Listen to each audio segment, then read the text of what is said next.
It's time to analyse Newport County's summer transfer window. Throughout the summer, we talked about the challenges that they have in terms of budgets and approach and the necessary improvements needed to make the squad better. So, how did they do? Well, we cannot ignore the fact that at the time of recording, Newport have lost 5 league games on the spin, and therefore pressure is already building.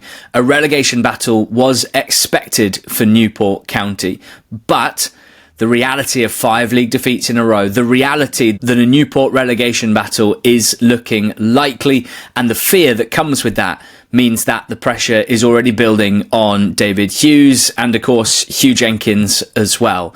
If we look at the players that Newport brought in, I genuinely don't think the individual players that were recruited are poor additions. That's not to say they're all smash hits, but I think that some of these players have been nice additions to the Newport squad, and some may be proven to be good additions to the squad over the next weeks and months. But I think some of the things that were missed, some of the things that were not recruited, and some of the consequences of that are making things hard for Hughes at this stage. Let's start with the positives. The signing of Lee Jenkins is a huge success for Newport County. It ticks every single box of what they are, what they want to be. And crucially, Jenkins has gone straight into the first team and hasn't missed a beat. Looks completely at home, has been defending his box with everything he's got and doing so really well. He's added plenty with his long throw, and he looks to me to be developing as an in-possession player as well. As was involved with one of the late goals against Bristol Rovers last weekend. Matt Smith as well has looked as classy as advertised in midfield. There's no getting away from the stuff that he doesn't add to the team, but certainly with what he does do on the ball and in the middle and attacking thirds, he looks pretty good when he's been fit. Liam Shepherd, I think, will be a good addition if he can stay fit, and we've seen the problem that he's had last season with Salford already laid bare here. He played 2 games and he's been injured ever since. Jed Garner hasn't made a massive impact, and it's not a massive surprise.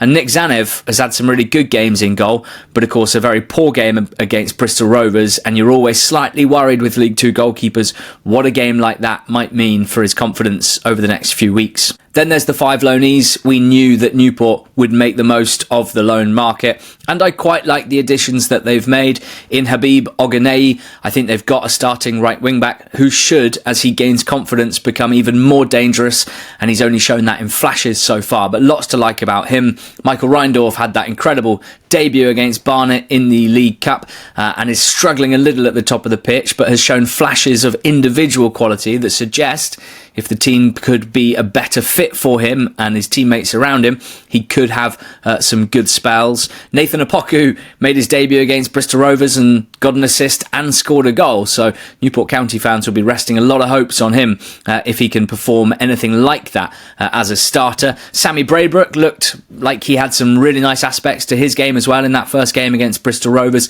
Little undersized as a central midfielder, but technically looks very, very sharp. And Ben Lloyd as well. Personally, I think he's got plenty about him as a creative, attacking-minded, technical central midfielder, but he needs balance around him, like Braybrook and like Smith. And this is going to bring us on to one of the big issues that Newport County had before the summer, and to my eyes, have not fixed in the window. They still have, in my eyes, 3 big issues, which could have been made better by recruitment and weren't. Too reliant, Newport, on a 3-5-2 formation. Not enough variety in the squad to allow Hughes to be experimental and to change systems when things aren't working. And right now, things are not working, but he's slightly hamstrung by the fact that they don't have the right balance of players across the pitch, particularly in wide forward areas. Now, I think the 3-5-2 suits the centre-backs that Newport have in their squad. I think it suits the wing-backs that Newport have in their squad, but I don't think it suits the central midfielders, and I don't think it suits the attackers. So there's a bit of disconnect here already. One massive issue that hasn't been solved is that they are still missing a viable target at the top of the pitch. If this is the formation that they are going to play, if this is the style that they are going to play, which is low possession, an onus on creating chances through the wing-backs and through quick direct play, Courtney Baker-Richardson's injury is a massive issue because he should be a player that at least could provide some sort of focal point at the top of the pitch. Without him, Reindorf has not been thriving. Kamwa has not been thriving. We saw a flash from Opoku, which gives hope, but only that right now. And there's been so little goal threat from individuals and from the team as a whole. The only consistent goal threat so far has been Kai Whitmore, and no one apart from him has had more than 2 shots on target this season in League Two. In the 7 games that Newport have played, only Whitmore has had 3 or more shots on target. And it's not like at the top of the pitch they're doing a huge amount out of possession either. Newport have the lowest number of high turnovers in League Two at the top of the pitch. Even though they're spending a lot of time out of possession, they're not doing a lot to disrupt the opposition build-up. They're mostly letting the opposition play onto them, defending their half and their box. And that's fine if you have some sort of counter-attacking skill and quality. And on paper, with Kamwa and Reindorf and with midfielders breaking forward, Newport should be a better counter-attacking side than they've shown so far. But partly because another major issue, they are lacking size and athleticism and speed all across the pitch, but certainly in the centre of the park. In midfield, we've got Matt Smith, Cameron Antwi, Sammy Braybrook, Ben Lloyd and Kai Whitmore. None of these guys are athletic ball winners. They're all pretty similar players who don't mind having the ball, but aren't that good at putting a foot in, aren't that good at winning midfield battles, second balls and things like that. And it's currently a style that sees Newport have very little of the ball in the middle of the park, which means they have a midfield group of good ball players that aren't seeing much of the ball. Again, a bit of an issue here, a bit of a disconnect here. It feels like the squad has been built to play a style that Newport County are not playing and seemingly unable to impose on their opposition. Recruitment is not just about players that you sign, but also players that you sell or players that you lose. And there's 2 ways of looking at it. One, they didn't lose Bobby Kamwa and they didn't lose Matt Baker. Their 2 best players from last season are still Newport County players. And frankly, from a short-term point of view, that's massive. To keep your 2 best players where Newport are in the food chain should be celebrated. But also, as I've mentioned before, at some point, Newport will likely have to sell a player for some money just in order to fund more signings, more ambitious signings in the future. And the longer they go without making any sales, the more they are going to be stuck in this cycle where they find it very difficult to attract a certain level of player compared to their peers at League Two level. I'm sure that Hughes is pleased to have Kamwa and Baker in particular is looking excellent this season, but Kamwa doesn't look like the player that he was last season, and that's another reminder that players at this level are not always particularly consistent, and that's why sometimes selling them when they have a decent value, when their stocks are high, can be the smart thing to do, even if it hurts a bit. Overall, I want to make the point that recruitment is hard to get right, and particularly when you are towards the bottom of the food chain in whichever league you are in, it's not easy.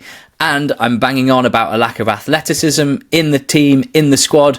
Well, guess what? Right now, across English football, athleticism is probably the most expensive trait right now. So where previously it might have been easier to get athletes, but someone on a high technical level would have been hard to attract when you've got a low budget for the level. Now I'd suggest it's almost the opposite. And we can see that Newport have brought in quite a lot of technically impressive players, particularly in midfield and at the top end of the pitch. But it's athleticism that's expensive. It's athleticism that's most highly sought after.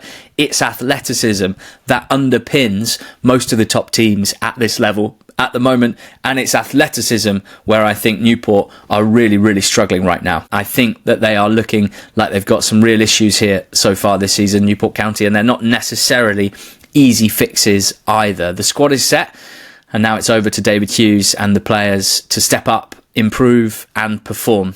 With Tranmere, Gillingham, Chesterfield and Swindon the next 4 fixtures in the league, it doesn't get much easier, but you feel like there has to be a win in there somewhere, somehow, for Newport County. So, County fans, what do you think about the summer recruitment? What would you have liked to have seen more of? What do you think is understandable? And what do you think is really disappointing? We want to hear from you in the comment section. As always, we hope you're enjoying our coverage of Newport County on the DragonSports YouTube channel. Please make sure you click subscribe and head to dragonsports.co.uk for all the best Welsh sports news with no ads.